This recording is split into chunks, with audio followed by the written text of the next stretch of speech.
Hi friends, मैं परिंदर खाली। Friends, आज की हमारी गेम खेली गई थी कैंडिडेट्स टूर्नामेंट 1959 की।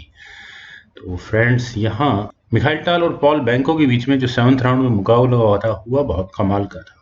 मैंने बहुत कम ऐसी गेम्स देखी हैं जहाँ मिखाइल टाल काफ़ी क्रैम्प्ड पोजीशन में हो, लेकिन क्रैम्प्ड पोजीशन के बावजूद भी he is magician as we all know. तो आइए फ्रेंड्स, यहाँ अब सीधा इस गेम को शुरू करते हैं। गेम की शुरुआत की पॉल बैंको ने नाइट F3 के साथ। तो F5 यहाँ मिखाइल टाल ने शुरू किया। Dutch defence G3, then knight F6 square पर बिशप G2, तो G6 C4, then bishop G7 square पर नाइट C3। और इसके बाद यहाँ मिखाइल टाल ने सबसे पहला काम कैसल करने का किया।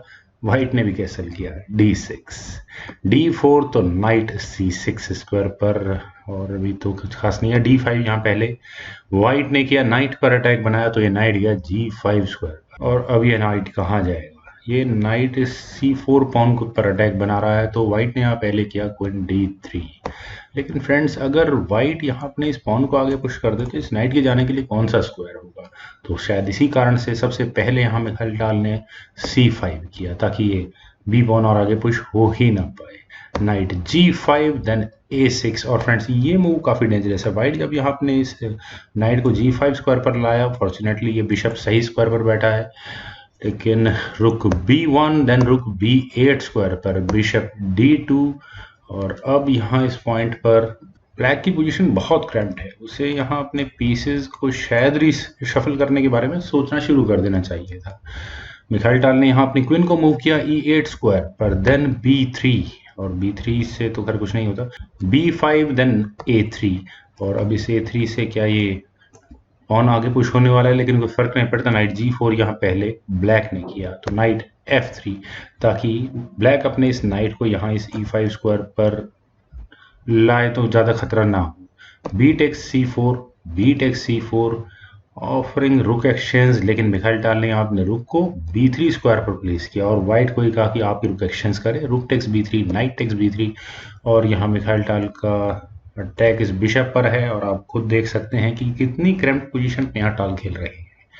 रुक B1, नाइट पर अटैक है, तो ये नाइट गया D4 स्क्वायर पर। काफ़ी अच्छा स्क्वायर रहा इस नाइट के लिए। वैसे मुझे ऐसा लगा था कि नाइट टेक्स D2 होना ही है। खैर, यहाँ मिखाइल टाल ने नाइट D4 किया था और व्हाइट को ऑप्शन दी मेटेरियल एक्सचेंज करने की। फ्रेंड्स, गेम इतनी टाइट है ब्लैक के पॉइंट ऑफ व्यू से, मैं खुद मूव्स नहीं ढूंढ पा रहा हूँ ब्लैक के लिए।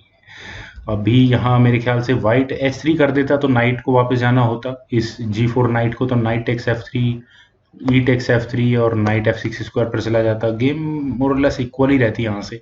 पर पॉल बैंको ने यहाँ किया E3, दूसरे नाइट पर अटैक बनाया।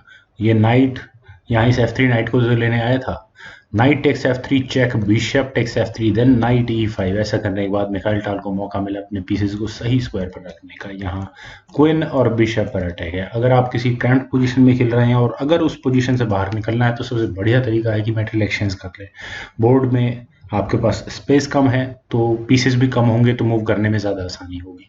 क्वीन गई E2 स्क्वायर पर, then knight takes F3 check, queen takes F3। और यही काम एग्जैक्टली मेरे ख्याल से तो मिखाइल टाल ने किया है। Then E5। वैसे मुझे ऐसा लगता है कि अगर इसी मेटेरियल एक्सचेंज को और कंटिन्यू किया जाए तो ब्लैक यहाँ फर्दर मेटेरियल एक्सचेंज भी कर सकता था। खैर, E5 यहाँ पहले मिखाइल टाल ने किया और कोशिश की कि एनकरेज किया इवन व्हाइट को इनपसंद करने के लिए। और अगर ऐसा होता है तो आप देख सकते हैं कि मिखाइल टाल जो बहुत देर से क्रैम्प्ड पोजीशन में थे, वो कुछ देर के लिए बिल्कुल थोड़ा फ्री पोजीशन में आ जाएंगे। लेकिन पॉल बैंको ने यहाँ किया क्वीन D1, तो E4। और E4 का मतलब दोबारा से ब्लैक के इस डार्क स्क्वायर बिशप की डायगोनल ओपन हो चुकी है। क्वीन गई A4 स्क्वायर पर, आस्किंग फॉर क्वीन एक्सचेंज। और शायद पॉल बैंको का माइंड सेट हो चुका था कि वे इस गेम को ड्रॉ करवाएंगे, लेकिन मिखाइल टाल ने यहाँ अभी क्वीन एक्सचेंज नहीं की। उन्होंने यहाँ किया queen E7, then queen C6। और क्वीन के C6 स्क्वायर पर आने से अभी तो फिलहाल कुछ नजर नहीं आता। हाँ, ये नाइट कभी ना कभी जंप करके आएगा गेम के बीच में। F4 यहाँ पहले ब्लैक ने किया। और ये F4 मूव क्यों किया गया है, क्योंकि बिशप किस जगह जा सकता है, यहाँ बहुत अच्छा फॉर्मेट बनने वाला है। और मेरे ख्याल से G टेक्स F4 की ऑप्शन अवेलेबल थी, बिशप S3 होता और ये फर्दर गेम आगे जा सकती थी, लेकिन इतना इजी नहीं होता वाइट के लिए यहाँ से इस गेम को आगे बढ़ाना। लेकिन वो मूव बेटर था पर जब यहाँ पॉल बैंको ने अपने रुक को B8 स्क्वायर पर प्लेस किया तो उससे गेम काफ़ी गड़बड़ हो गई, क्योंकि बिशप S3 करने के बाद पहले तो बिशप पर अटैक बन रहा था, लेकिन बिशप S3 होने के बाद रुक एक्सचेंज करना ऑलमोस्ट लाजमी बन जाता है। तो rook takes F8, queen takes F8, और ये क्वीन कहाँ जाने को बिल्कुल तैयार है, F3 स्क्वायर पर। ई टेक्स F4 फिलहाल तो नहीं जा पाएगी, तो क्वीन E8 से यहाँ मिखाइल टाल ने अपना दूसरा रास्ता खोल लिया है, और सीधा नाइट जब तक है, जब तक चेकमेट नहीं होती है। तो अब वाइट को यहाँ क्या करना चाहिए, क्वीन किसी भी तरह से फर्स्ट रैंक में नहीं जानी चाहिए, ब्लैक की क्वीन। तो वाइट को as per chess engine recommendation, लेकिन वो बकवास रिकमेंडेशन है, यहाँ नाइट B5 करना चाहिए, पीस लॉस होता है सीधा। C टेक्स B5 होगा, ए टेक्स या queen takes whatever it is, एक पीस का लॉस होगा और गेम में अच्छी नहीं कही जाएगी वाइट के पॉइंट ऑफ व्यू से सारी। लेकिन पॉल बैंको ने इससे भी गलत मूव चला, उन्होंने यहाँ किया नाइट E2। उन्हें ऐसा लगा होगा शायद, पहले इमेजिन करते हुए, कि जब भी ब्लैक यहाँ से चेक देगा तो कुछ ना कुछ एक पीस बीच में आ सकता है। हुआ भी यही, लेकिन शायद पॉल बैंको को बाद में समझ में आया, मिखाइल टाल ने यहाँ क्वीन B1 चेक किया, और यहाँ इस मूव के बाद पॉल बैंको ने रिजाइन कर दिया, करना भी पड़ेगा।